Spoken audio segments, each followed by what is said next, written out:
p.m. Good evening, Alderman Tolbert. We will move on with the agenda. Our next item on the agenda, new business, approval of minutes dated June 8th, 2020. The chair will entertain a motion.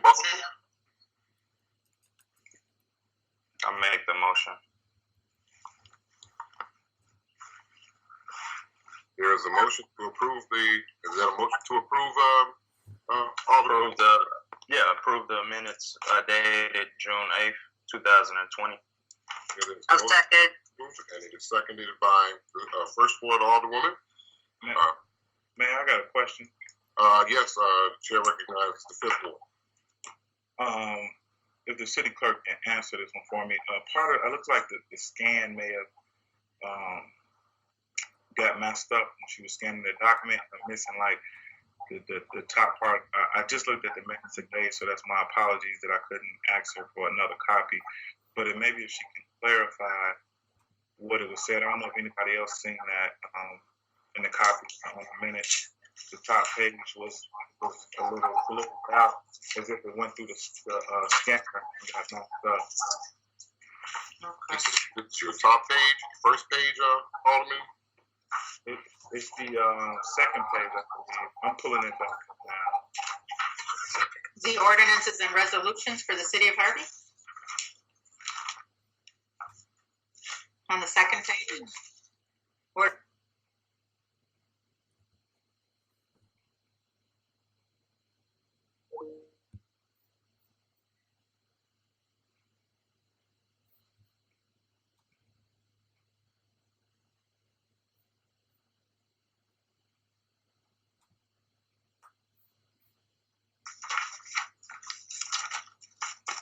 So it's gonna be on. Let me see, what page is this? So nobody else got that. What page are you referring to? Which page you referring?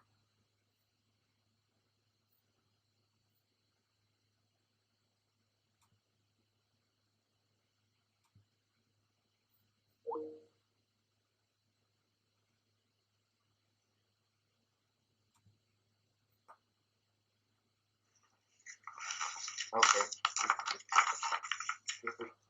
I'm going through it now. The one that she sent before that, I did get that. So I can disregard. okay. We'll move forward. There's a motion on the floor by the third and seconded by the first. Madam Clerk, would you please call the roll? Alderman Rogers? Yes. Alderman Crudup? Yes. Alderman Randall? Yes. Alderwoman Drwinski? Yes. Alderman Key? Yes. Alderman Tolbert? Yes. Your motion carried. Great. Next item on the agenda is the approval of 4B, the approval of bills for payment June 8th, 2020 and June 22nd, 2020. From my understanding, Finance Committee Chair, there was an issue this afternoon regarding the meeting. So I need to know the pleasure of the committee and the council. If I can speak to, Can I address that? Let me. The chair is acknowledging the alderman of the 6th Ward. First of all, good evening, everybody.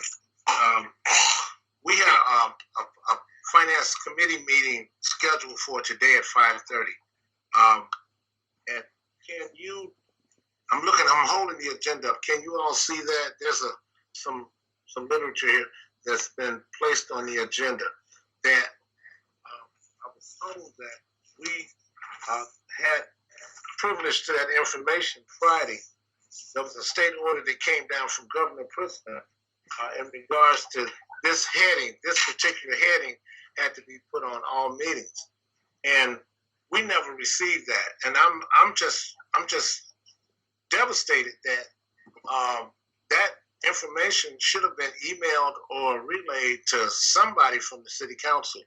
And it's just another opportunity to show our lack of communication. And can anybody tell me why I didn't find out about this until today, and everybody else from the mayor's office knew about it Friday? Okay, So- can I, the clerk, speak? No, Madam Clerk, please. Okay, we stamped your finance agenda when you brought it in early about 1 and then about later on. I didn't receive that till later on in the afternoon from Carrie Lynn.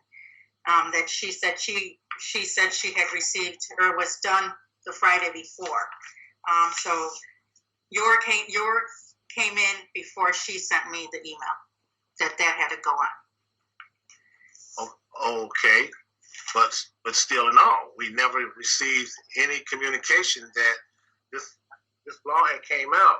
Now, if we're discussing it right now, but it seems to me that it should have been something emailed to us. You know, in a world of technology that we're living in now, somebody could have sent this out to the aldermen to let us know that, you know, this is the new requirement in order to put items on the agenda. Another question, excuse me, I need to question Carrie Lynn. When they bring the agendas in, especially the committee ones, okay, I'm talking about the committee agendas. Do we have to, because we gave it to Mr. Williams to look it over, do I have to give those to him, or can I just post those committee agendas? Because I didn't get that back till later on, and then he should have noticed that too, so for us to post it, or for us to tell him too. He said it was okay to post. Okay. I think one of the ongoing problems is that I'm not knowing when committee meetings are scheduled. So when the law passed, I sent it to the clerk's office and to the mayor because, to my knowledge, that's who prepares agendas. I didn't know there was a committee meeting, so I didn't realize there was another agenda for that to be included on. And I think we really need to discuss how we're going to handle this because, on one hand, I think the alderman would be very upset if the clerk's office or the administration changed language on an agenda that was submitted by the council. So I don't want, you know what I mean? It's like there needs to be some balance. So I think if everything is funneled through the mayor's office, the mayor could contact me to see if it's correct and then post it. That would be my recommended procedure. That's what I actually thought the procedure was. Well, Carrie Lynn, it was funneled through the mayor's office. It just didn't make it to the city council. That's the point I'm making. Okay. The fifth ward has the floor now. I thank you, Mayor. I think that I understand what the attorney Carrie Lynn is saying, and I think it's simple enough. I think all we're asking is that if the clerk's office is kind of where we bring things and communication is kind of given out that way, that's simple enough. Now, we really need, and I don't want to speed past the clerk's question and make sure she gets an answer to that because that may have delayed her ability to communicate with us. But if the email was sent to the clerk's office, all he really had to do is throw that in the email and forward it out to us. And if that had happened on Thursday or even early Friday, we would have had enough time to simply change the heading on there, and this whole conversation would be over with. I don't want to have. I think it's very cost.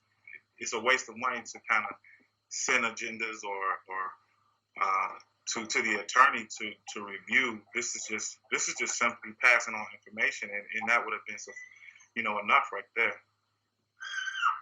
I got a question. I agree. Okay. Mr. Williams and Alderwoman Drewinski. This actually was just a precautionary measure. The heading discrepancy was just noticed this afternoon. This wasn't something that was noticed on Friday when the agenda was submitted. It was actually posted quite early in the day before the full city council, regular council meeting agenda was posted.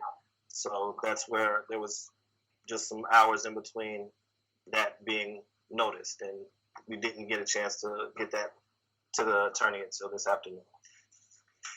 Okay. Alderwoman of the First Ward. You know, we can talk about when this was, whatever the case may be, what came first, this letter or the agenda was posted. But my question was, and this is to Carrie Lynn, you send it to the clerk's office and to the mayor's office. That's fine and dandy, and I understand that. But the governor approved it a week prior. Then right when our agendas are all being prepped and everything going, we get notification Monday afternoon when all our stuff have to be into the clerk's office by that Wednesday. So, you know, Shirley, I'll go on, I'm sorry.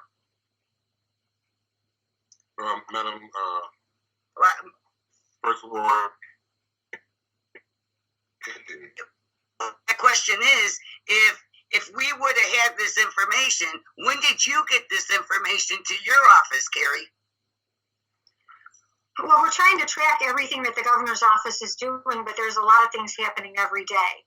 So my office had it probably by Monday, and then what we did is we went through and we prepared sample agenda language to get to our clients, and we also prepared a list of new procedures that had to follow, and we were trying to get that to our clients in advance of their meetings. So we represent over 200 public bodies, and we had a lot of clients that had meetings Tuesday, Wednesday, you know what I mean? So I got it to you guys Thursday afternoon is when I submitted it to the city. Right. But so my question is, even if the governor signed this into law prior, there has to be a learning curve to compensate, to make sure all these municipalities and these elective officials are privy to the governor's wishes. Am I correct? Yes, and also, if you guys want information on a more like faster than I can email it to all of my clients, we put out a blog called the Municipal Minute, and you can get on our mailing list. And my partner Julie Tapmendorf, who sends that out, I mean, we send those out every day. So if you want to know about it on Saturday or whatever, if you go to our website and at the top it says blogs, you can subscribe to that, and you can get she gets the updates out faster than I can get them out to all my individual clients. Then why don't you just enroll all your clients so we can get the information right at that moment? Some of our clients mark us as spam because we we send out so much information. But if everybody on the city council wants me to sign them up, I mean, we have that blog. We also have the workplace report. We have client alerts. I'm happy to put you on all my emails. Sign me up, please. Okay. Thank you. All right. Anyone else? I see a finger. Is that a hand from Alderman Sosa? Yeah, I'm trying to get myself on the screen right here. I see everybody else on the screen. I see myself at the lower part right there. And I'm trying to see what option it is for them to see me on the screen, but it's okay. I only see you. I got a question though for attorney. I mean, just because you spoke about a blog, I mean, do your clients come first or does the blog come first? I mean, are you been our attorneys? I would really like you to get the information to us without us having to subscribe to a blog. Or is the blog free, Carrie Lynn? Yeah, the blog is free. So we And don't that's what I'm saying. It's like the blog. Pardon me? Do we need you if we can get the information from the blog?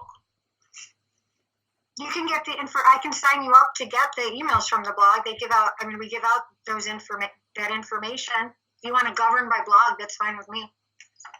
Well, you suggested that, so I just thought that was kind The of great. blog is just Alderman Tolbert. The blog is just another tool that we can use. Alderman, I don't want to spend too much time on this issue, and I want to respond to actually the committee chair. But before I do, Alderman Key, did you have something that you'd like to add? No, I'm sitting and listening. I'm wondering why we spending so much time. I mean, we got so much work we got to do. And I understand issues are important, but certain issues, and I just feel that we're getting off to a bad start. And if somebody can prove me wrong, then show it. Well, thank you, Alderman Key. That's very appreciated. Alderman Rogers, I'm going to give you a final word, and I'll make a statement, and hopefully we can move on after that particular point. Alderman Rogers. Thank you. This feeble excuse about going to a blog, that's ridiculous. What actually entailed today was that we were going to take care of vital, important city business. And we didn't have an opportunity to do that. And we just took 2 steps back. I just don't want this to occur again. And as I said at the last meeting, and I'll repeat it again at this meeting, there needs to be a better line of communication. I think that as soon as that was found out, it's nothing to pick up the phone or drop an email and just say, hey, this meeting has to be on your agenda items from that point on. Now we can move on. All right, well, thank you very much, everyone. Your comments are greatly appreciated.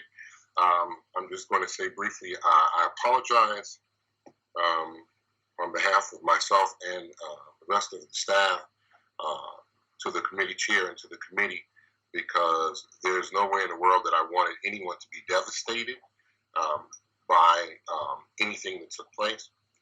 What I would hope and pray is that many of you, just like we've understood that over the past few months, there's been a change in a lot of the situations within our society. There have also been changes within the government. And sometimes we make the mark and sometimes we don't make the mark. Either way, we are doing the best we possibly can. Now, some of these issues can be resolved offline. They don't necessarily have to be resolved at a city council meeting.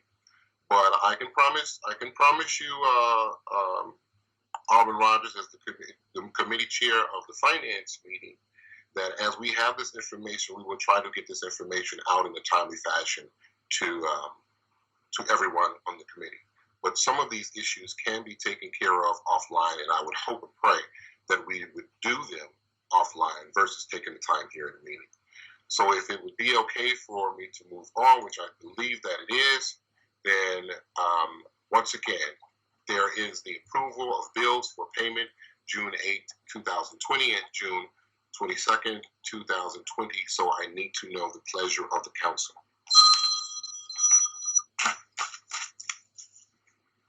In that question, what I am asking is, would you still like to proceed with a vote, or would you like to refer it back to the committee until you can have your committee meeting? I think that's the feasible thing to do, Mayor, because there were a few items that really need some discussion on. I recognize that, Alderman. We also have to take care of June 22nd as well.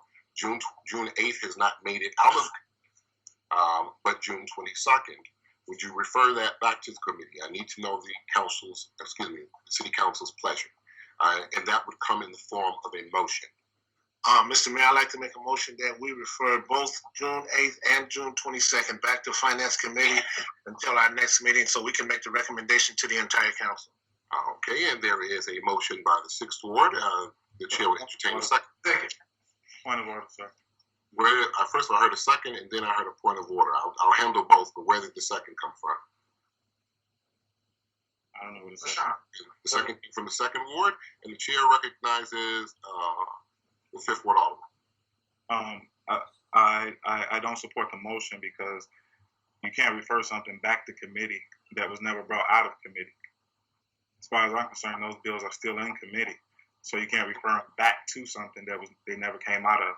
So, based on the 5th Ward's statement, would you like to amend your motion, Alderman Rogers? I sure would. And thank you for your attention in that, Alderman Randall, because you're right, it never did come out of the committee. So I'd like to motion that the bills list for June 8th and June 26th continue in committee until the next regular meeting. So if you, Alderman Randall, please allow me. Thank you. I saw that look on your face, good sir. If you would be so kind, Alderman Rogers, the proper motion would be to motion, to refer the bills list from June 22nd, 2020 to committee. Okay. All right.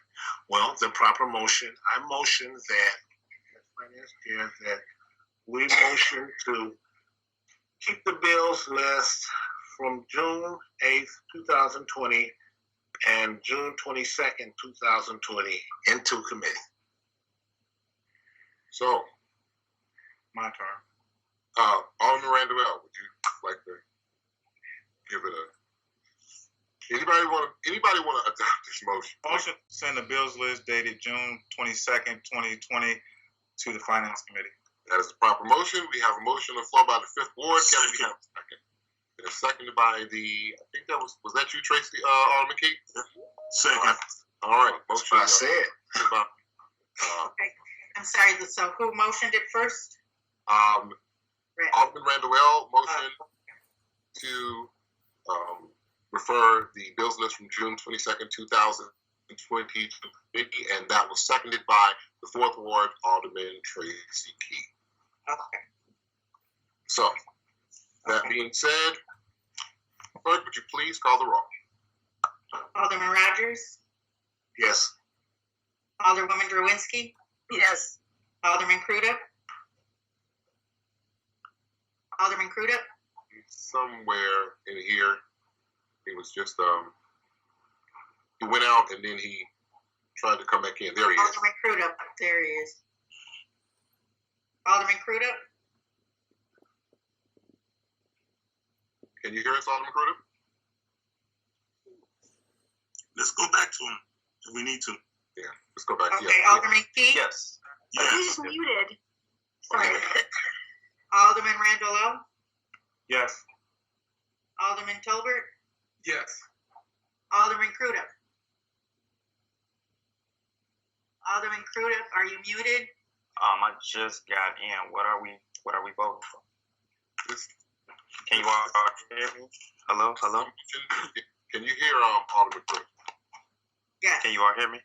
Yes, we can hear you. Yes. Can you Yes, hear? we can hear you. Yes. Yes. I can hear you all. Yes. This is a motion Yes. to refer the bills list dated June 22nd, 2020 to committee.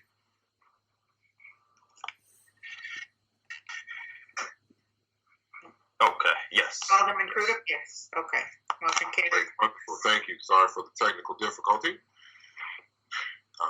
Next item on the agenda, new business item C, ordinance and resolutions for the city of Harvey. We have an ordinance amending chapter 5-04 of this vehicle licenses, sponsored by Alderman Randall L. Prior to seeking a motion, Alderman Randall L., would you like to speak on this issue? Yes, thank you. This is simply just updating our vehicle code. According to our ordinances, some of our fees were kind of for commercial vehicles. We wanted to bring those up to date and to the most current standards. Alderman Randall, can I ask you a question? I'm looking for The chair recognizes the Sixth Ward. the ordinance. I got so much paper here. There was a licensing fee for bicycles for what was it, $40? I think. Would you like to elaborate a little bit on that for a bicycle license? That's referring to a motorcycle, right? No, say bicycle. Are you looking at the description under that, Alderman, where it says, if I'm looking at the part that you're looking at, it says bikes, scooters, self-propelled 2- and 3-wheel vehicles.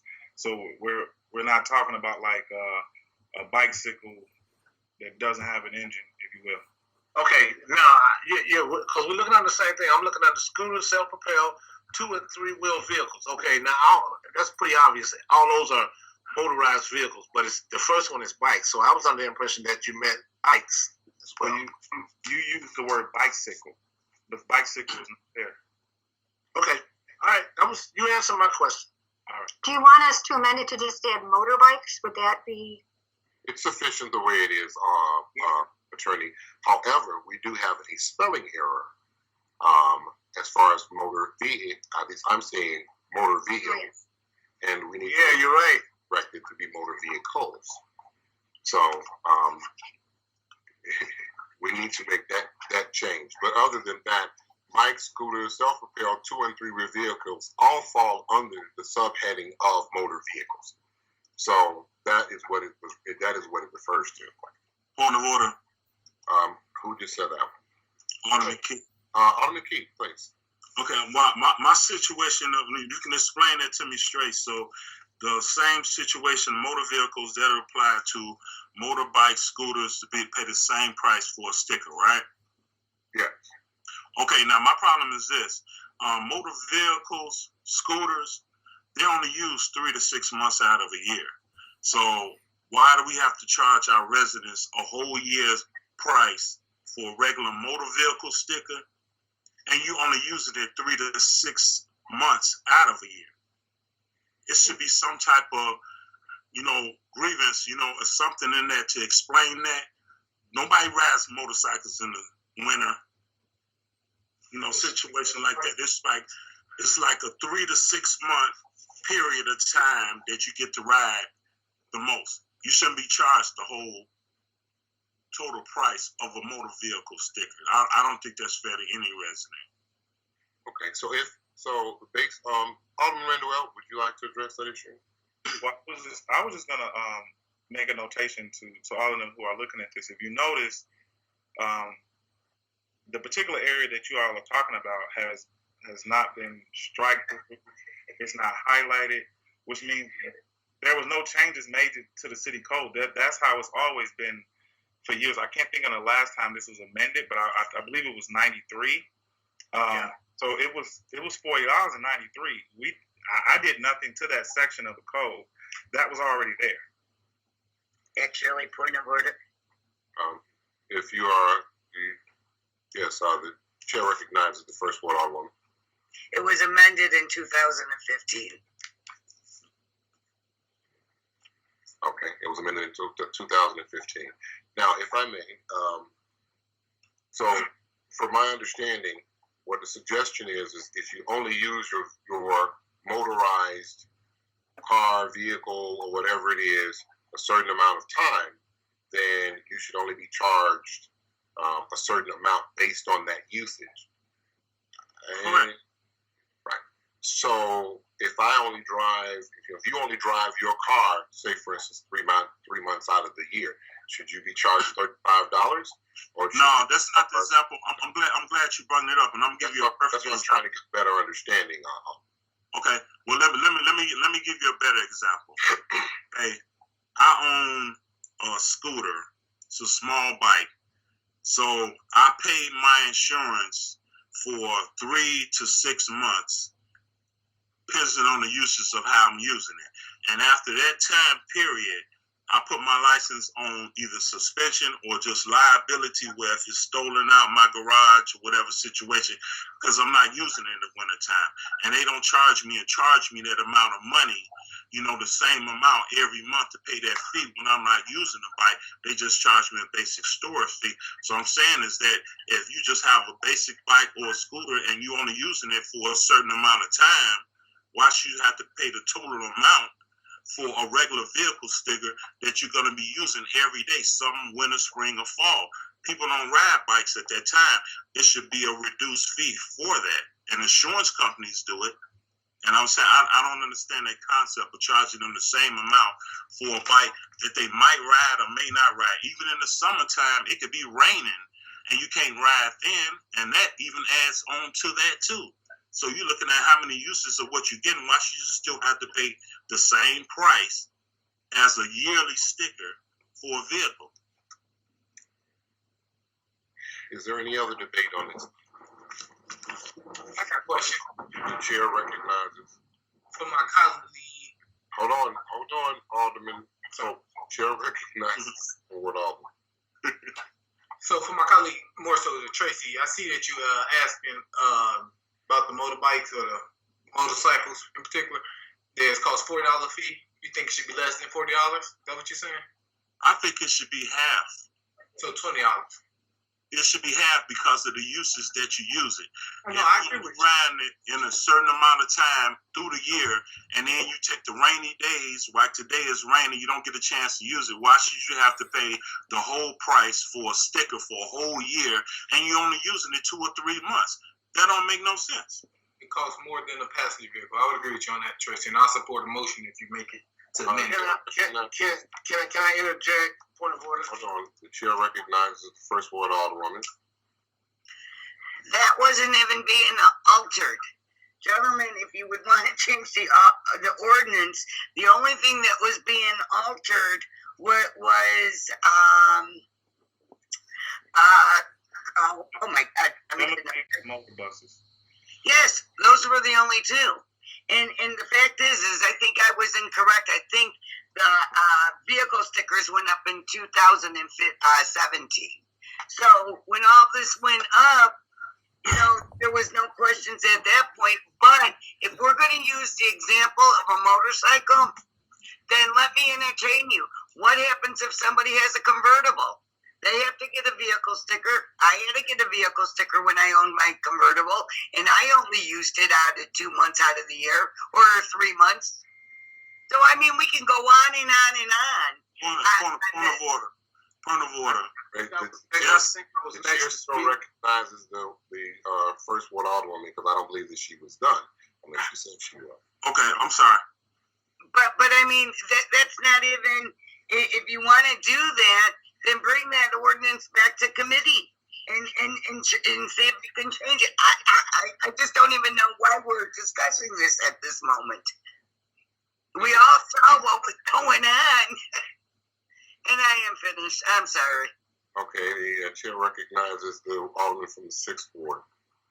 Thank you. First of all, I'd like to make a correction. A convertible is not like a motorcycle, for number one. I don't think that a motorcycle should be penalized for the entire yearly amount, and you're only going to use it for a quarter of the year. And thirdly, I'd like to know, where would you put a sticker on a motorcycle if it was purchased? Can anybody tell me? I don't own a motorcycle, Alderman Rogers, so I could not tell you. But at the same time, once again, this is an issue. This is an issue that has been on our code, I don't know, since 1991. And these are novel arguments, you know, that I guess need to be considered. What the chair is trying to figure out is, what does the council want to do now?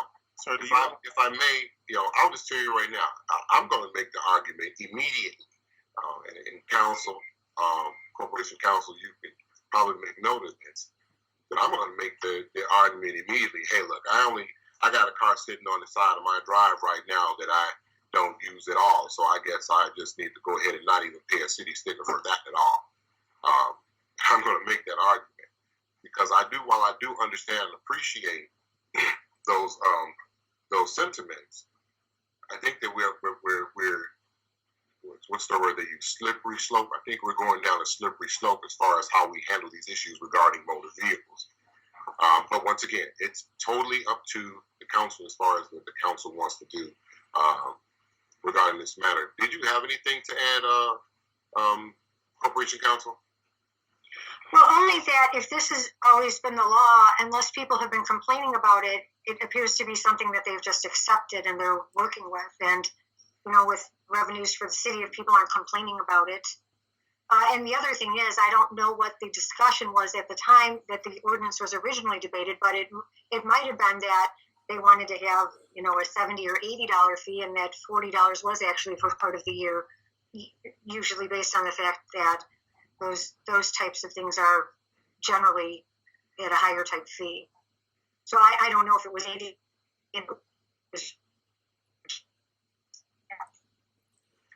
Well, thank you very much. Okay, so the chair would entertain a motion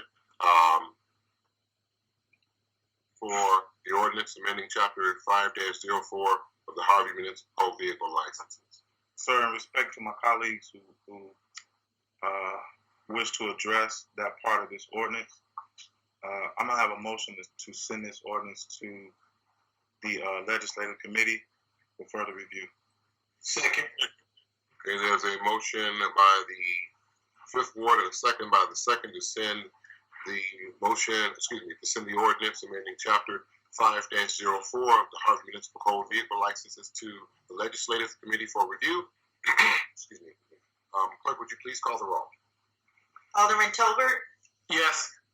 Alderwoman Drowinski, No. Alderman Randall L., Yes. Alderman Key, Yes. Alderman Rogers, Yes. Alderman Crudup. Yes. Motion carried. Wonderful. Thank you, Council. Next on item is a resolution entering an agreement with Azavar Government Solutions for municipal transactional tax and revenue review. What I will do is where is he at? Is Mr. Fagan addressing this particular issue? I am here, Mayor. Yes. Okay. Mr. Fagan, would you please address the council? Hi, good evening, and thank you for having me. I hope everybody's having a great Monday. I'm from Azavar Government Solutions. We're a company that has had dealings with over 250, probably close to 300 Illinois municipalities. And like I said to Alderman Rogers, we kind of have you surrounded. Some of the cities around you are Glenwood, Lansing, Midlothian, Fort Heights, Matteson. And basically what we do is we're looking to make sure that the utility companies like NICOR, ComEd, Comcast, Illinois Department of Revenue, in all these revenue streams, we're identifying the anomalies within a utility provider's database. If they're not keeping up on annexations, if they are spelling an address wrong, if they're not geocoding it correctly, if they're not using the correct zip code, because they do it normally by USPS postal address, which is not the most prudent way to identify an address, because municipalities share zip codes. If any of those things are out of whack, we're identifying those addresses that should be belonging to the city of Harvey. When you think about utilities, for a residential address, it's $2 to $3. If your industrial commercial address, it's $5 to $10 an address. And the beauty of the program is it is contingency. So if we don't find anything, it's a salute to Harvey that your utility providers are doing what they're supposed to be doing. Azavar assumes the whole risk in the proposition. We communicate to Manager Williams, the mayor, Alderman Rogers in regards to finance. We do a 90-day update to let you know where we are in regards to every audit. All the audits start at the same time. They don't, as a rule, ever end at the same time because we're dealing with different providers. So we're able to get this money back into the municipality with agility. We've done it for over 20 years now in a lot of these municipalities in the south suburbs and across Illinois. So that's the basis of what we do. If anybody has any individual questions, I'll be glad to answer them more in depthly if you have any, but that's the basis of what we do. And we've been able to garner $100 million in Illinois alone in miscoding. So, yes, Alderman. No, you don't recognize this. Sorry, I apologize. No. I apologize. And the chair has a brief question for you. Yes. So you said a lot, and it's greatly appreciated. However, can you give us your 30-second elevator speech to tell the council and the people exactly what it is that you do? In a nutshell, in 30 seconds, we make sure that all the money that should be coming into the municipality is coming into the municipality from each utility provider. And if they are not coding addresses correctly, we are making sure that those are corrected and we don't get paid until you get paid, and that we sent you a verification memo showing you what we did between the utility providers and us. And the savings can be large, The savings could be small. It all depends on what the utility providers are doing. Thank you very much, good sir. Very well. Chair recognizes the second ward. So, Mr. Fagan, and actually, a lot of my concern was addressed prior to the meeting, but just another thing.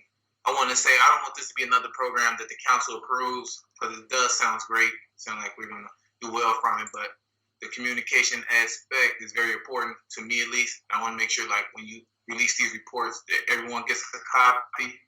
And additionally, could you just give us an idea of how much money you make when you do give us our savings or help us earn our savings? And that's why I said there could be a little, there could be a lot. I mean, if you look at it, if you take Illinois, Springfield, and Azavar, you know, there's large savings that we found them in Comcast revenue. There's an article that we found them $980,000. Well, that's you know, the big needle in the little needle in the haystack. We found other municipalities that are even 1,000 people in the municipality. We found them, you know, $10,000 to $20,000 in some instances. So it all there's no equivalency to say if I have a population of 25,000, I'm going to get this back. It's all in the data. The data makes the decision, identifying all those anomalies. No, so I guess my question, Mr. Fagan, more so was how much are on, like, if you saved us $100, if you find that we owed $100, how much out of $100 would you take, and how much would the city get? That was Gotcha. I gotcha. So it's 55% for the municipality, 45% for Azavar. And I always, when I talk to municipalities, I said, wouldn't you want to get 55% of something and then 100% in perpetuity after we've been paid? So absolutely. Thank you. I appreciate it. you're very welcome. Chair recognizes the sixth ward.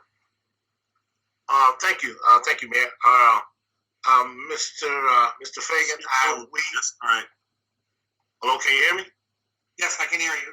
Okay, we had a great conversation today, and most of the questions that I had read your brochure, and I was really impressed with what you said. But there was one question I forgot to ask you. Okay. Was when you do your audit with ComEd or Nicor Gas or Xfinity or whoever the servicer are, when you do your audit, does your audit actually come through the company, or will you be doing an audit through the residents of Harvey? It's not through the residents of Harvey. When we sign the agreement, there's a non-disclosure agreement that's done on the kickoff call. So we're working on behalf of the city of Harvey, and we do a letter of agency to get the provider's data so that we can basically, our software takes your GIS or water billing data or address list and lays it upon ComEd and Nicor's and all those different lists to find the anomalies.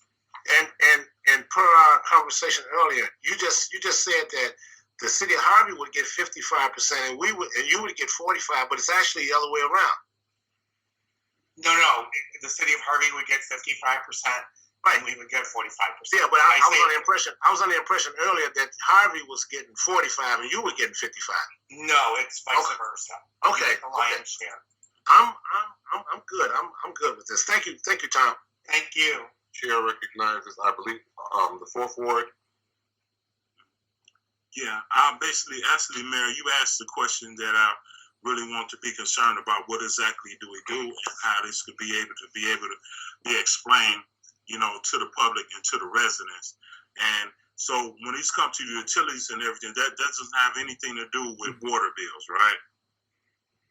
We have in some cases, if municipalities would like us to do water bills. I don't know if I haven't in my research. I don't know if Harvey owns their own water or gets it, but we, you know, like with Mid-American Water, we've done audits of that as well. So that could be in the scope if you'd like it to be. Okay. Well, I'm just asking, you know, just basically like in general. And like I said, I know we had this Pro Champs place. We had them like last year, and it's been about a year now. I haven't received one report on what money they're bringing in, and after so many days, what report, how many houses, how many vacant properties, anything, none of that. And it's been over a year, and I have yet, maybe I'm wrong, but I haven't yet received anything when it comes to Pro Champs. Yes. Your company familiar with ProChamps? I am familiar with ProChamps. I do know. I've met the owner at like IML conferences and things like that. So I am familiar with it. Yes. Let us resolve that issue. Thank you very much, Alderman Key and Mr. Fagan. Okay, I guess I'm finished then. Oh, Okay. no, Alderman No, Key. it's okay. I'm finished. Go ahead.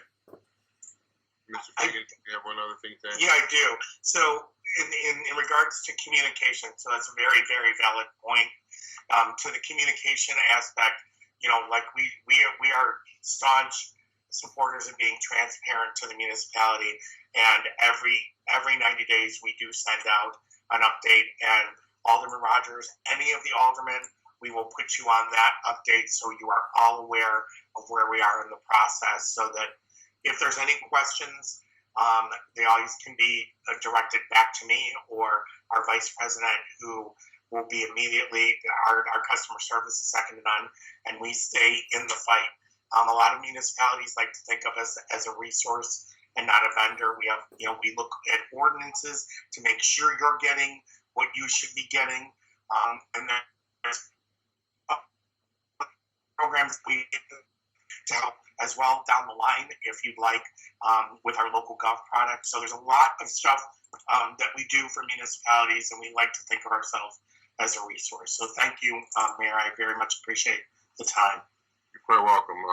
Mr. Williams, Tim Williams, if you would be so kind, because this is the second time I've heard the word ProChamps come up, I think in this particular meeting, if you would be so kind as to direct the representative from ProChamps to provide my office with a report, and then we can make sure that information is forwarded on to the alderman. I want that report by this Friday, so that I can take a review and make sure that it's sent on to the alderman as well. Thank you, Mayor. Taken care of. You're quite welcome. You're quite welcome, Alderman Rogers. The point has been valid and it's been raised a few times, and I want to make sure we resolve that issue. If you can, before we move to a motion, if everyone except for Alderman Key, who I don't know if he can hear us or not, if you would be so kind as to use the raise hand indicator, which should be in front of you, so that I don't miss people, because I'm not trying to. I'm back right now. I'm sorry, I hit the. Okay, no, well then great. If you would please use the raise hand indicator when you want to be recognized. That way I don't miss anyone, because I really don't want to miss anyone as we're going through, and I'm watching pictures pop up and pop out and move back and forth, and the chair recognizes the alderwoman from the first ward. Oh, you know what? I had my hand raised earlier, Yeah. and you didn't see me. So Yes, I did see you. Mine's raised. oh, you did? Okay. Yeah, I did see. Did I take it off? Yeah, I did see you when you did that. But once again, if everyone else would use their Okay. raise hand indicator instead of raising your hand, because I may or may not see that if you've popped off the screen or not, I may or may not see that. So See it. raise hand indicator, I would appreciate it. I don't see the raised hand indicator. That's what I'm doing. I just pressed mine. Can you see mine, Mayor? Oh yes, I can see yours, good sir. Okay. I don't I know got what's you. that, man. So I got you now. if you look toward I would say the bottom, it should be in the toward the bottom of your screen, maybe 25% up, 10% up. There's the turn camera off, mute, share, more actions, and then raise your hand. That's not on mine. Yeah, So then if you move your It's on mouse, mine. I'm Move your pressing mouse. mine right now. Can you see mine, Mayor? Yes, I do see yours, good sir. Okay, I'm turning it off now. Thank you. Yes, and once you have been recognized, please. yeah. Okay. Right. That's a big help. Yeah, I just don't want to miss anyone, and I want to make sure, and I don't want anyone to think that I'm disregarding them, because once again, the person's picture will pop in the frame, and then it'll pop out of frame, and I won't know that you necessarily have your hand up or not. So if that happens, please, bear with me. Once again, we have to be tolerant of each other. Now, the chair would would entertain a motion for the resolution entering into an agreement with As of Our Government Solutions for municipal transactional tax and revenue review. So moved. Second. That is motion by the sixth and seconded by the fourth. Madam Clerk, would you please call the roll? Second by the fourth. Alderman Key, Yes. Alderman Rogers, Yes. Alderman Randall L. Yes. Alderman Crudup, Yes. Alderman Tolbert, Yes. Alderwoman Drewinski. Yes. Motion carried. Thank you, Madam Clerk, and thank you, Mr. Fagan. We look forward to maximizing revenue for Harvey. We look forward to a great relationship, and thank you so much. You're quite welcome. Next item on our agenda is a resolution to approve a technical assistance agreement with the Regional Transportation Authority, RTA, for a transit-oriented development TOD plan update. Is Nicholas Bryford still off? I think he is. Mayor, that resolution is 2918, the one we just passed. I'm sorry. And Alderwoman Drewinski, you have your hand up already. So I are do. Are you trying to get ahead of the game, or before the Of course. presentation? I do. I have a point of order. I have a question before we go into this. Yes. All right. My question is I read through this whole update. Everything sounds pretty technical, but I got one question regarding the money. Why don't we let Mr. Bradford present? Would it be okay to let Mr. Bradford present first Sure. and then ask the questions? That would be fine. Thank you, Alderwoman. Nick, would you please Sure. proceed? Yeah, thank you all. Last year, we filed a grant application for the RTA to help us with technical assistance to update our TOD plan. As you probably know, it's from 2005. You also know that we have a TOD TIF district that we are in the middle of. And so the city determined that it would be beneficial to go after this grant. We actually won the grant. The first step that RTA wants from us is just to endorse it. And so we're formally endorsing it by adopting this proposed resolution. As far as the financial part of it, they value it at up to $145,000, and then the city's contribution would be limited to about less than 5%, or about $2,500 actually.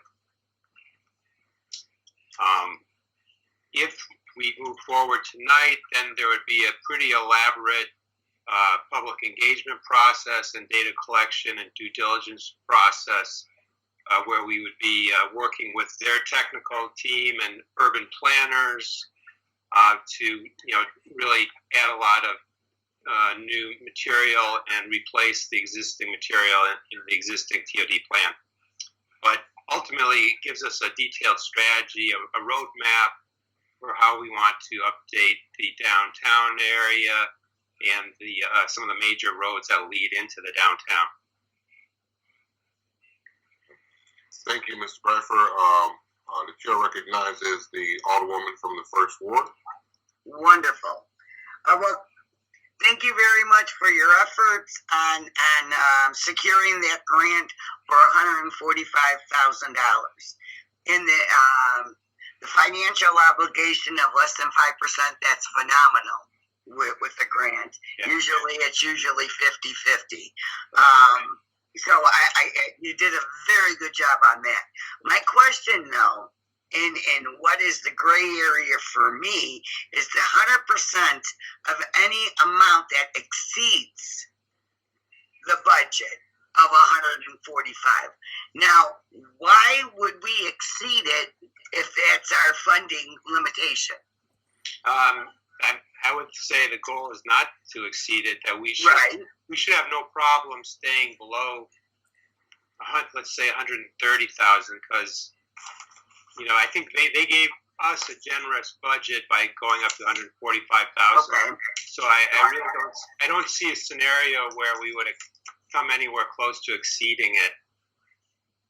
But they're basically saying that they don't want to be on the hook if things got out of control and it turned into like this 2-year process that never ended, which is not, certainly not my intent. I want to keep this on a fast timetable, keep the momentum going with it, and get it done quickly. Is there any way, Nick, that we can create a win-win situation instead of a carte blanche of 100% that exceeds the budget, to say that if we reach that point, that we would bring it back to council? Yes. Would RTA, that instead of just leaving it as 100% carte blanche, that we would bring it back to council for the approval for X amount of funds? Is that feasible? Yeah, to me, that's, in my opinion, that is feasible. I also think that we have the opportunity when we go out for bids to see what the numbers are and know what their scope is. And I expect them to be, when we get those bids, that's going to be really the determining factor. Exactly. And we're going to follow the RTA procurement process, so we would not want to go into a procurement where we know that we're likely to exceed it. We want to have some certainty up front, that we don't go anywhere near that upper limit. So what would be the selective chosen words that we could utilize instead of the carte blanche 100%? That we could maybe amend this resolution? Well, and I might want to defer to Corporation Counsel on the wording of it. I think it could probably be tweaked to satisfy it. Corporation Counsel? Yeah, I'm going in between screens here. Hey, Mayor, can I ask you a question? Maybe they can help out. Chair recognizes Alderman Tolbert. So I do appreciate Nick working so hard and diligently and working and helping us rehab the downtown Harvey area. But I'm not say but Nick, if I'm correct, does this come out of TIF funds or general fund? The 2,500 could be, I think it could be either, but I would recommend not touching the general fund if possible. Right. So you would suggest a TIF fund? Right. I think that would be a fair use of the Okay. the local match. Okay. Because I thought that was a really great thing that we wouldn't have to mess with the general fund. It will come out the TIF account. I thought that was a good thing. I saw that in the resolution as well. So, like I said, I do appreciate you working hard on development in the downtown Harvey area. And no more hands. Okay, well, the chair would entertain a motion to. Press the button, Dominique. Wait. I don't have that Press the much. button, Dominique. Yeah. So I think is that some of you don't have the hand, and I saw that. Yes. Chair will recognize Alderman Randall. I'm still waiting to hear from the attorney, because I do believe if those options are My available, apologies. then we kind of need to see that language. If it's fine if it said 100% that it exceeds the RTA established budget of 145,447 will come out of TIF, then let's have it in writing. Why is it not in writing then? If that's what I'm saying. If the language is possible, I would rather have it in writing before voting on it. So are we talking about the same language? So Yes. that would actually go to Alderwoman Drewinski. Is what Alderman Randall L. talking about the same language that you were talking about, Alderwoman Drewinski? No, we're talking about two different things. The language of the $2,500 coming out of the TIF, I'm not concerned with the $2,500. I'm grateful to hear it's coming out of TIF, but I'm concerned with the 100% any amount afterwards, and that's where Carrie Lynn, the attorney, was getting to my question.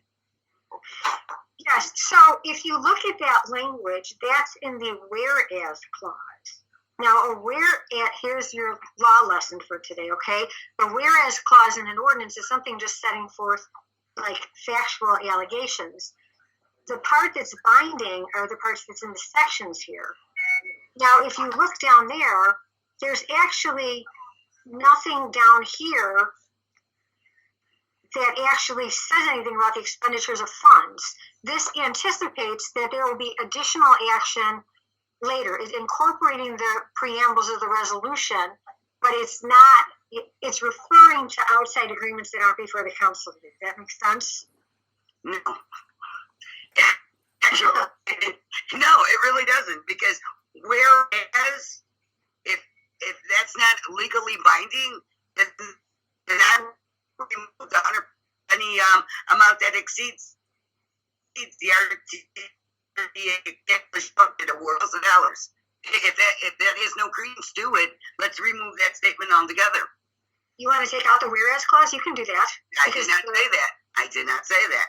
I Okay, said let's take out. I agree with the approval of said funds to impose certain financial obligations upon the city in the amount not to exceed $2,500. I agree with that. That's 5% of the grant. That's a phenomenal deal. That's determined by the authorities.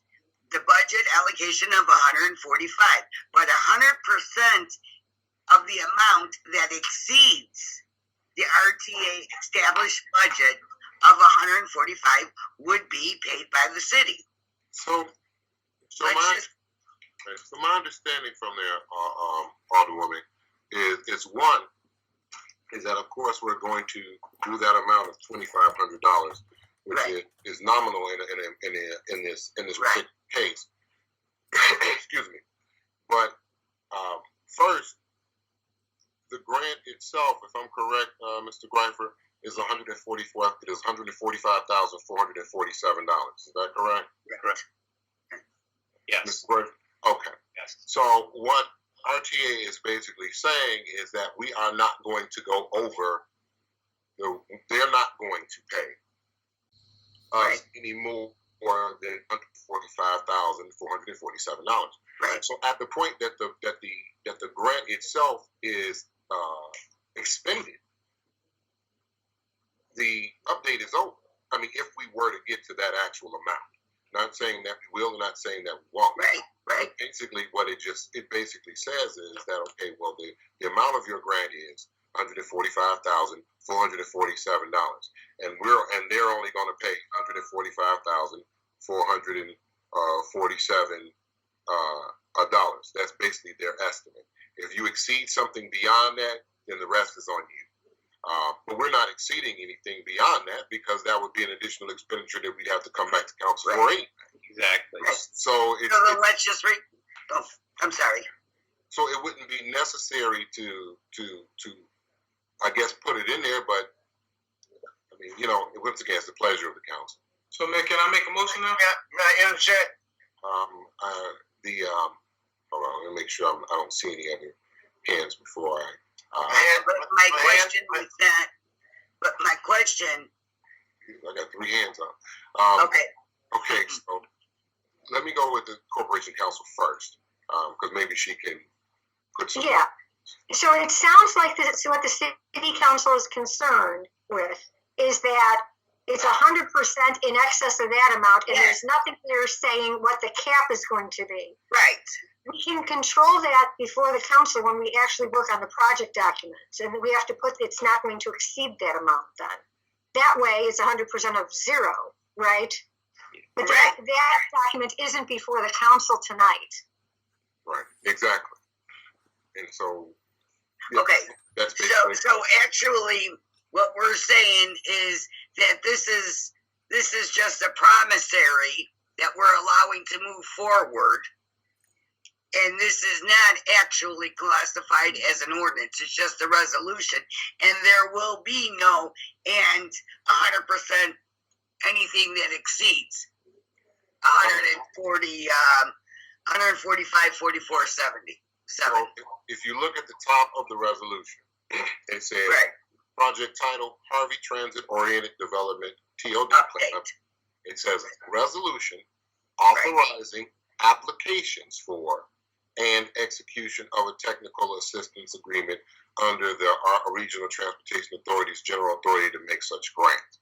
So this starts us off with that process. So it's authorizing the applications for and the extension of a technical assistance agreement. We haven't gotten to the rest of the point yet that I guess, or the rest of the part yet that you would be concerned about, Alderwoman Drewinski, or maybe even the other alderman. We haven't gotten to that point yet at this particular point in time. If I'm understanding what I'm reading, it's authorizing us to make the application for and for them to extend. Mhm. So it's a very narrow scope, but it is where we are at this particular point in time. Okay, so back with my question, Yes. and back with the original question. Yes. Because I guess this is where my original question, either I'm not explaining myself, can we remove that and 100% of any amount that exceeds the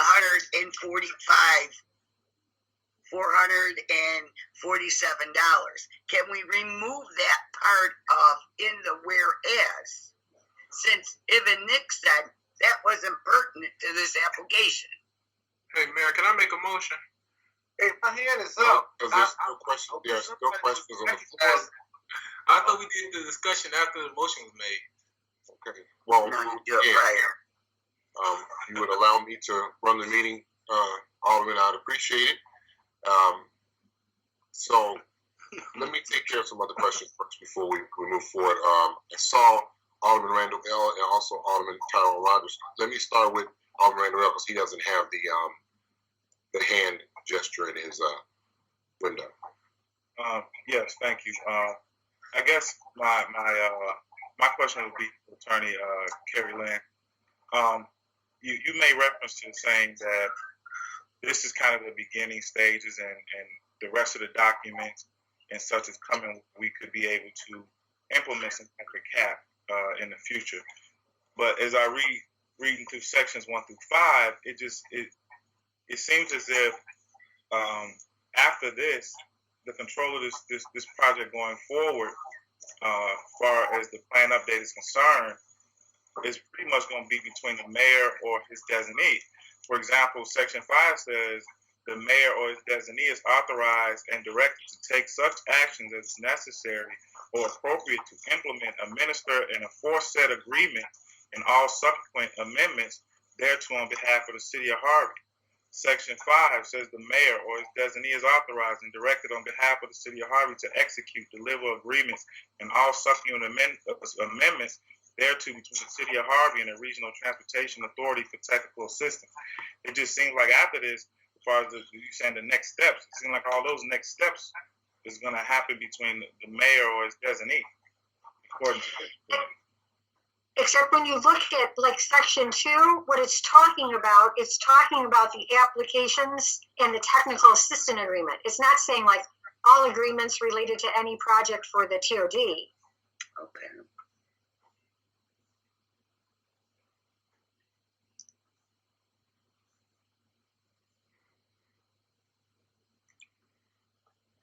Okay.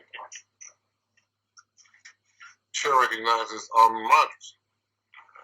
Thank you. When grant money is being given out in the amount of 145,447, an RFP, and there's a bid process that usually goes around with it. Our city administrator Nick so eloquently told us that that money would not exceed maybe not even 130. When you put that RFP out, okay, that whereas clause is automatically going to be taken into consideration that whoever does this work will not exceed the dollar amount that Nick or the city enables them to use. I understand what Alderman Drewinski is saying about the 100% of any amount, but on the other hand, do we want to mess with the wording that the grant has already been agreed to? We don't want to go in and start making changes to where TOD might say, hey, this is not something that I don't think the city of Harvey is ready for. So I think that's something that needs to be considered. The chair recognizes Alderman Tolbert. So Nick, in terms of procurement, you said we're going to use the RTA model, right? Yeah, they're going to manage the procurement process, and they have a short list of planning firms that they are comfortable with, that they've used before.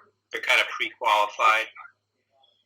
But I mean, I think the important thing is that we will, before we get a month into this, we will know the costs up front, because the planning firms will have to disclose their fees. Okay. So, and I guess to my colleagues, I believe this ordinance and supporting this ordinance is very important to redeveloping the downtown Harvey area. So I would ask all of us to support it as is without removing all of these clauses. So when can we make a motion, Mayor? Not yet, Alderman. Look, I am more than anxious to move this forward as well. But once again, I'd like for everyone to be satisfied. I found that that's the best way for us to go forward. A corporation counsel, I see corporation counsel's hand. Is that still effective? Yes. I just wanted to, I don't know if all the aldermen can see the chat where Administrator Williams said that the 145 was an estimate of the technical assistance and professional services, and there will not be dollars in excess of that. I just want to make sure everybody saw that. Yes, I did. Okay. I'll make a motion. So the chair will entertain a motion. Alderman Tolbert. I make a motion to approve a resolution for technical assistance agreement with the Regional Transportation Authority, RTA, for a transit-oriented development TOD plan update, as is. There is a motion on the floor by the second, and I heard a so moved from someone. I think that might have been the 6th Ward. Was that 6th Ward? That's correct. And there's a second by the 6th. Madam Clerk, would you please call the roll? Alderman Key, Yes. Alderman Rogers, Yes. Alderman Randall L., Yes. Alderman Crudup, Yes. Alderman Tolbert, Yes. Alderwoman Drwinski. Yes, with the acknowledgement that there will be no additional costs. I'm done. That's not the motion. I thought I could squeeze that in, but I would like that in the minutes. Yes. Motion carried. Resolution 2919. So the minutes should reflect that there was concern from the 1st Ward Alderwoman regarding, what was that again, Alderwoman Drwinski? That there will be no additional dollars owed. That we don't exceed the amount of the grant. Grant, exactly. Without the council, yes. We should not. Honestly, we just. I don't even. Nick had said that in the beginning, but Carrie Lynn, it doesn't matter. So, It passed. thank you very much, Council Madam Clerk. Our next item on the agenda is old business ordinances and resolutions for the City of Harvey ordinance amending Chapter 5-112, providing for the regulation of solicitors, peddlers, and itinerant merchants within the City of Harvey, Illinois, referred to Legislative Committee June 8, 2020. What is the pleasure of council? The chair recognizes the second one out. Mayor, that's still in a committee. I mean, multiple reasons. I will say out of all of it, it's more so trying to figure out what the government orders are in terms of having meetings and stuff like that. I think I mentioned that last week. We came up with all of these scenarios, but we still haven't had a legislative committee meeting. So I will ask that it stay in committee. So, if there is any committee that would like to have a committee meeting, please forward such desire to the mayor's office. And I'm going to say to me. Thank you. Thank you for the correction.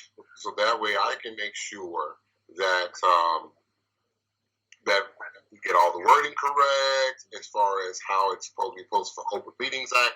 We are not changing the wording that you put on your agenda, okay? Just as far as complying with Open Meetings Act.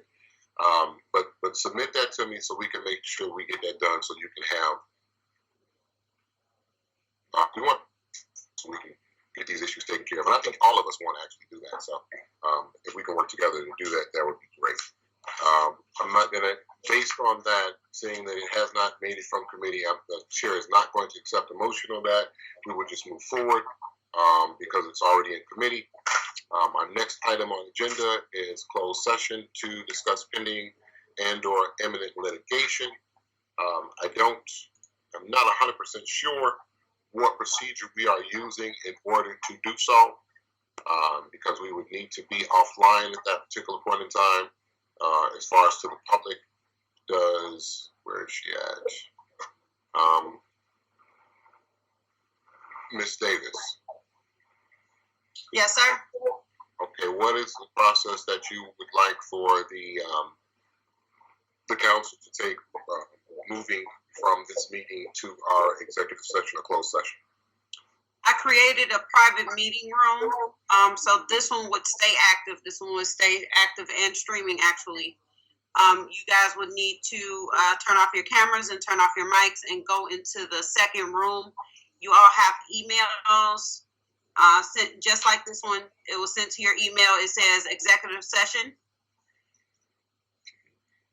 And you just log into that meeting. You said the mic off and the camera?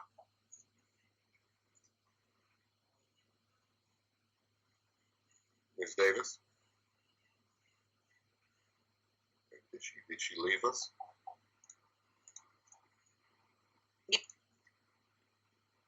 Can you hear me? We can hear you now, Ms. Davis. Perfect. So you just, was there another question? You just log into that other meeting. So do you want us to log out of this one, or you just want us to just shut off the camera and mute the microphone? Either way is fine. Actually, if you leave this meeting room, I would still be here and a couple of other people. So the meeting would not close all the way out. Yeah, got it. Does everyone understand that? Yeah. There are no no's, then we need to move to, then I would accept the motion to go into executive session. Motion to move into executive session. Motion by the fifth. Second. Second by the third. Madam Clerk, would you please call the roll? Alderman Randall L. Yes. Alderwoman Drewinski. Alderwoman Drewinski. Some of them might have left already. Yeah, she might have left out. Just continue the call. Alderman Rogers. Alderman Key. I have a question. I had my hand up. Oh, I didn't see your hand. There it is. See, now I see the hand. Yeah. I went in and out. I was just trying to make sure that we have the proper information on, because you had to adjourn the meeting first in order to go into executive session, correct? Right. Exactly. And that's what I needed to hear before I did anything else. So when I go back out, I can go back to the calendar and it just says executive session, and I should be able to click on that and get back on in. That is correct. Yes. Okay, I just wanted to make sure we did everything first. I thought we were supposed to adjourn the meeting first because everybody wasn't present to adjourn the meeting. Yeah, that's what I'm trying to do. I'm trying to move us out of out of this meeting into executive session. So we need your vote to do so. Okay, I just need the steps to get back into the executive session. But yes, to adjourn the meeting. Yes. No. We don't want to adjourn the meeting. We want to We're not adjourn recess. the meeting. We're moving Right. into executive session. The Right. motion is to move into executive session. We're not adjourning the meeting. We're moving Yes. into executive session. Okay. All right. Okay, So thanks for giving me an understanding. Right. Yes. So your vote is Yes. okay. Alderman Cruda. Alderman Cruda. He's muted. Oh, Yes, yes. And Alderman Tolbert.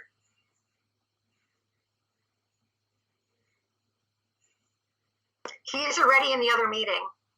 All right, so we have three yeses and three, oh, Mayor Clark, okay, sorry. that's right, yes. All right. Going to executive Okay, session. we're moving to executive session. It's 8:33 p.m. Okay. Thank you.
Hold on. Let me hear. Be quiet. Go ahead.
Corinne, can you hear me?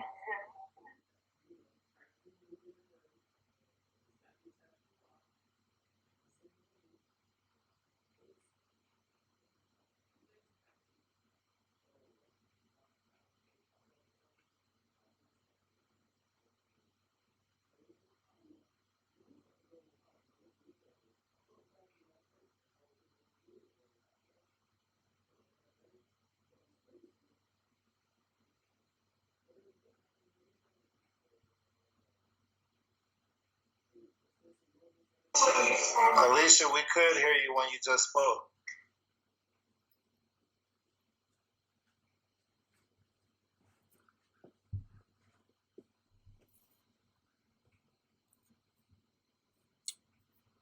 Thank you.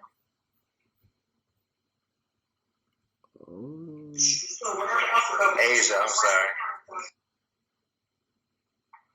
It's Aisha, but it's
Looks like we have Alderman Tolbert, Andre Zaki.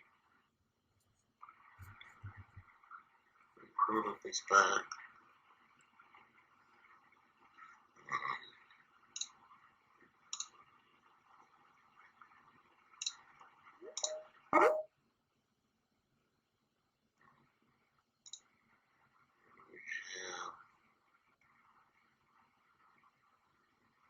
So let's see, Alderman Key, Alderman Tolbert, Alderman Randall, Ben Pruitt, assuming that,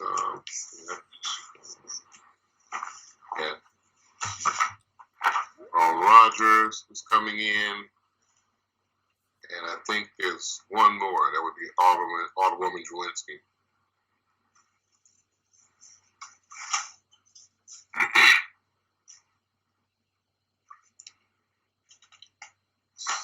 As we're waiting for Alderwoman Zawinski, I guess to call in,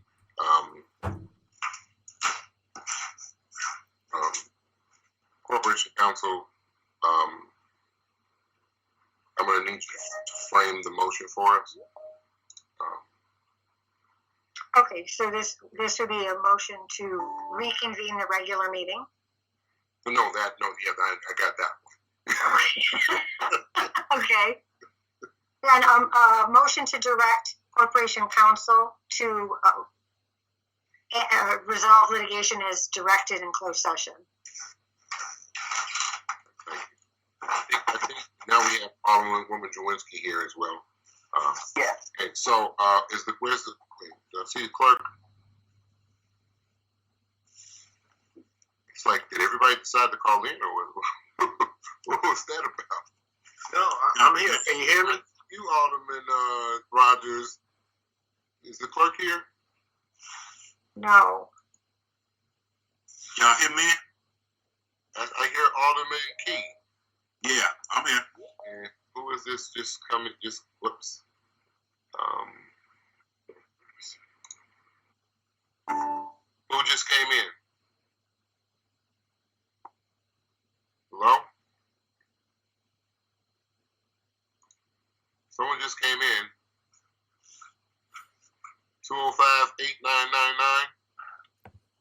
Okay, I'm here. Who is that? Is that you? I was the clerk. Are you calling in now? I'm calling in. I couldn't get up. Okay. Okay. Okay. So, that being the case, I think we have everybody here. So I would, the chair would entertain a motion to go into open session. So moved. Motion by the 6th Ward. Second. Second by that sounds like the 4th Ward. Yep. Was it the 5th Ward? So, second by the 5th Ward, apology. Wait, I heard 4th and 5th. Did I hear both of them? 4th Ward. 4th Ward, okay. 4th Ward, second. Seconded by the 4th Ward. Motion by the 6th. Clerk, would you please call the roll? Alderman Key, Yes. Alderman Tolbert, Yes. Alderman Randall L., Yes. Alderman Pruitt, Yes. Alderman Rogers, Yes. and Alderwoman Drewinski. Yes. Okay. All right. Now the chair would entertain a motion to resolve the pending litigation as directed in executive session. I make the motion.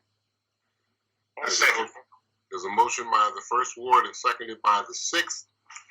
Clerk, would you please call the roll? Alderman Rogers, Yes. Alderwoman Drewinski, Yes.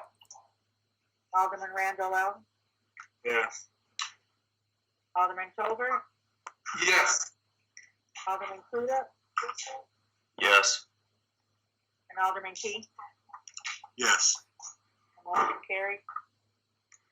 Our next item on the agenda is number 7, public comment. Was there any public comment to be read into the record? There was no public comment. Okay, then on that note, next item on the agenda is the adjournment. The chair will entertain a motion to adjourn. Hey, man, I do have a quick question. No. Before we go there, before your question, I want to make a note. I apologize. Well, first of all, no, before I get there, any other business issues? Well, it was regarding that. The clerks, it was about the event, special event. Is that what you about to speak about? No. Oh, okay. So we had the Harvey Laundry Club in the second ward on 155th Street submitted a special event permit. The clerk did email it out. The clerk guided her through the steps. It just didn't make it on the agenda. And I want to know what was the reason. So y'all can get mad at me later, but I'll just tell you I'm going to take some executive liberties as far as that's concerned. So y'all get mad at me later. But in that, unless someone has an objection to it, because we can't really take an action on it on this agenda because it wasn't on the agenda. Correct. But unless somebody expresses an objection, then I'm just going to tell you I plan on taking some executive liberties as far as, Allowing. Yeah. Okay, because I mean, she did. He said something about, no, we don't want it.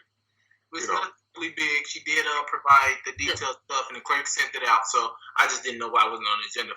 I didn't think. I don't know why it didn't either. But as far as they're concerned, like I said, unless someone is giving an objection at this particular point in time, then I'm just going to move forward. And like I said, people can get mad at me later if they want to, but they did everything that they were supposed to do. It's just that we aren't able to discuss it, to go out and take final action on it.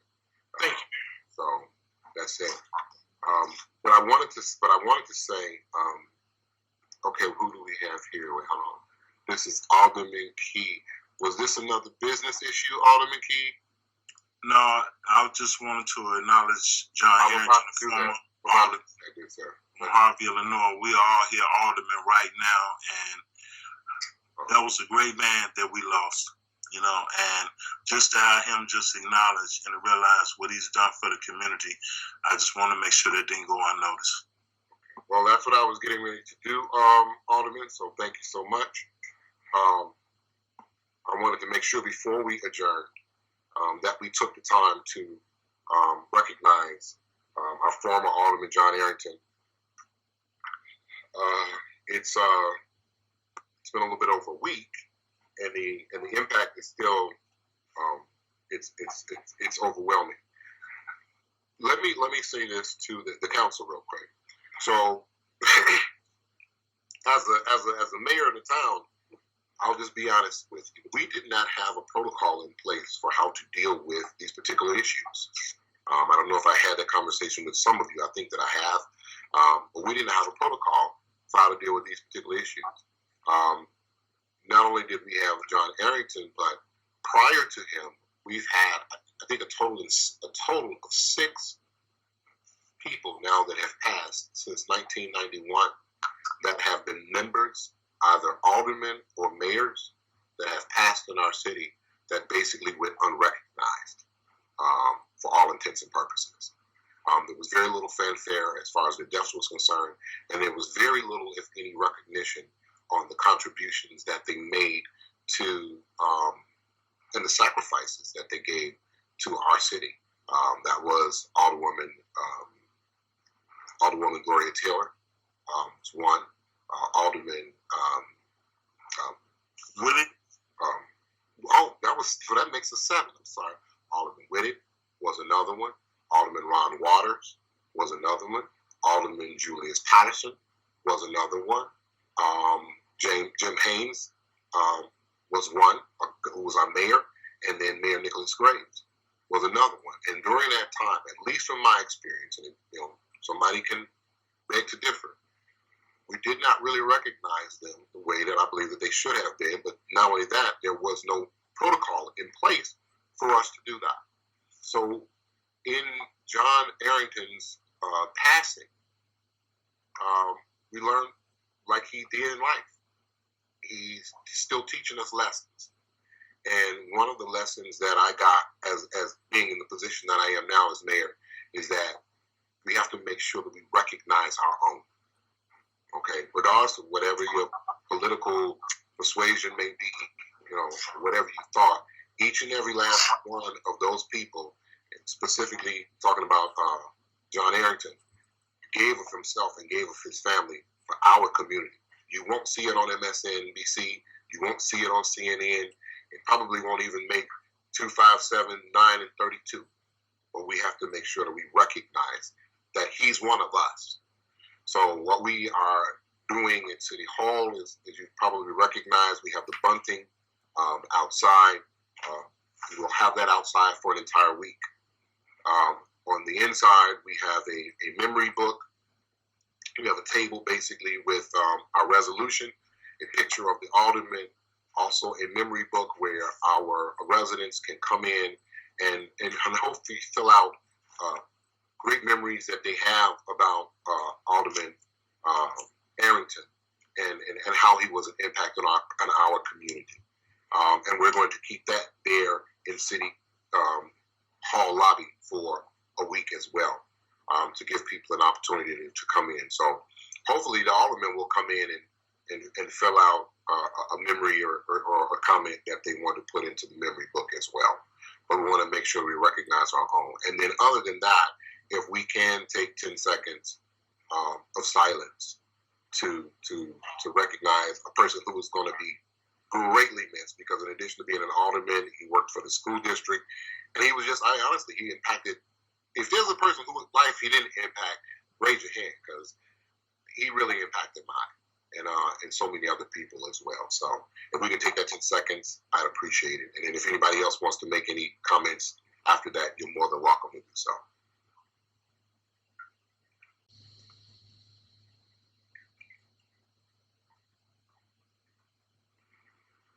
Thank you so much.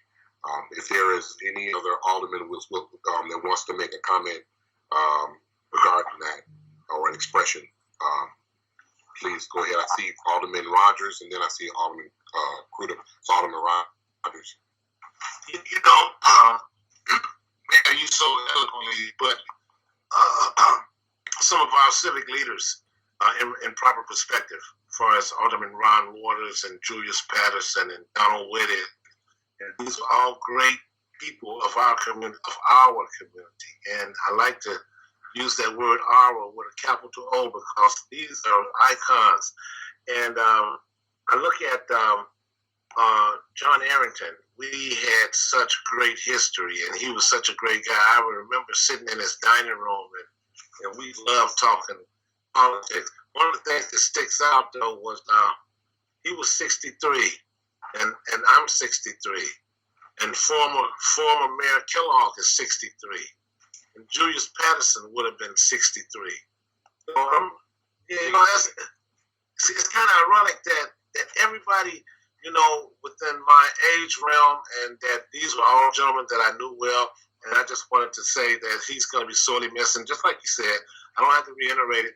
He was such an intricate part with District 205, and a pastor, and a man of God, a religious man. So these are all attributes that we all want to emulate. And Mary, you should be commended for setting up some kind of monumental table so we could all leave a comment, from our hearts, and you should be commended for that. Thank you.